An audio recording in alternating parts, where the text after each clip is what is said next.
Former SEC Commissioner Daniel Gallagher, so nice to see you in New York. Thanks for having me. You're at Fordham Law School. Topic of a panel in which you're going to be speaking is, are we ready for our next financial crisis?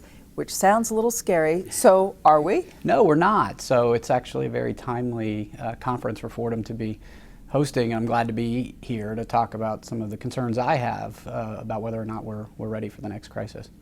And those concerns, I'm going to guess, revolve around Dodd-Frank, which Absolutely. you've been very critical about. Absolutely. Well, look, Dodd-Frank was supposed to be the administration's and Congress's response to the last financial crisis.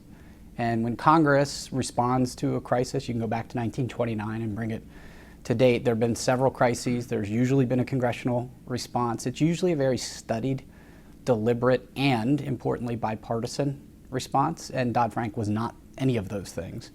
And so, in my estimation, and having lived with Dodd-Frank for many years now as an SEC Commissioner, it's largely just a series of wish list items that were sort of pent up by certain special interest groups over the years. And when they saw the ability to not let a good crisis go to waste, they unleashed Dodd-Frank. And the narratives upon which Dodd-Frank is based are really problematic, right? It's the narrative that Wall Street greed caused the crisis. It's the narrative that regulatory failures caused the crisis. There's really nothing in Dodd-Frank about loose monetary policy. There's nothing in Dodd-Frank about failed federal housing policy.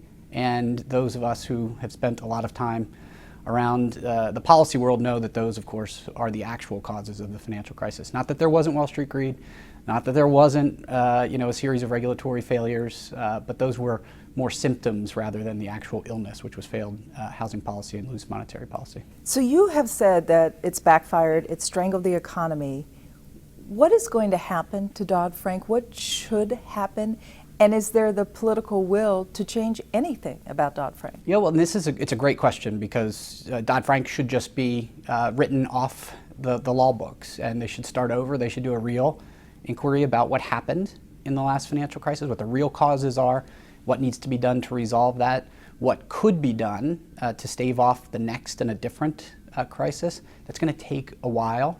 And here again with Dodd-Frank, right, we were basically still in the middle of the crisis in 2010. We were still feeling the strong impacts of it, and they decided to codify in a rush a series of mandates based on false narratives. And of course, a few months later, the House of Representatives, switched, and you had a very vocal opposition built into that statute. So it should be written off the books, but even players in the industry who have spent a lot of money, a lot of time, who don't like Dodd-Frank, but who have invested in it, in complying with it, I would suspect that they would resist writing it off the books at this point. And the larger players in particular, they know that they enjoy a privileged status because they're the ones that can comply. Which larger players are you referring to? Oh, I don't want to name names. Big banks? Big banks, big insurance companies, big institutions generally realize that Dodd-Frank is a barrier to entry for smaller firms. Right? It helps them compete, or it helps for there to be a lack of competition more aptly. In terms of Wall Street regulation, the one issue that comes up a lot is the shadow banking system. Is that the biggest worry right now in terms of keeping financial markets safe, or is it something else? Well, first of all, I don't buy into this moniker, shadow banking. This is something created by central bankers around the world. Shadow banking means non-bank financing markets, so it means the capital markets. It means the securities markets that the SEC oversees. And they call it shadow banking because they literally want to vilify it. They want it to be scary and mysterious, and more importantly, they want to control it. And so they go around and they wave their wand and they say shadow banking, and then they come up with a whole bunch of bank-like prudential reforms for these markets, and they're not bank markets, right? They want to de-risk markets that are inherently risky, and that's really bad for the economy.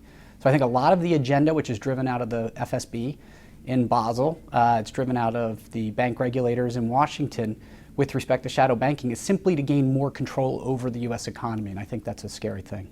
We certainly have had conversations come up around regulation in the presidential race. Do you think that depending on who is elected, we might actually see a rethink? I mean, in Washington, we got a budget deal faster than anyone imagined. So I'm wondering what this environment is like. It's going to be maybe more front and as the campaign Right. continues. Yeah, you've already seen on the Republican side, Jeb Bush came out with a regulatory reform white paper that I thought was brilliant. I think rolling back Dodd-Frank and rethinking the regulatory system, streamlining it, and eliminating barriers to entry is the right way to approach it. I assume that the other candidates will come out with their own. I'm very much looking forward to seeing them all because I think these types of ideas are what we need right now. On the Democrat side, I think it's moving in the exact opposite direction, right? They're still debating Glass-Steagall and other sort of antiquated ideas like that, which is a little silly.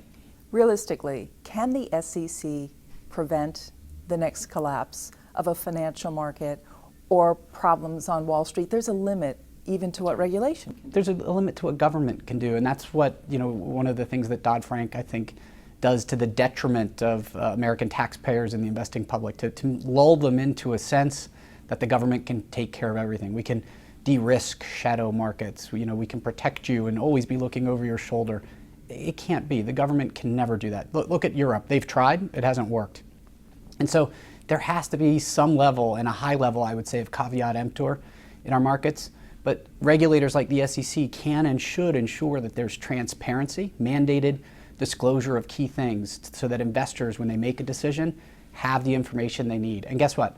When the information's false, there should be enforcement, and there should be penalties and punishment for those who violate the rules of fair and full disclosure.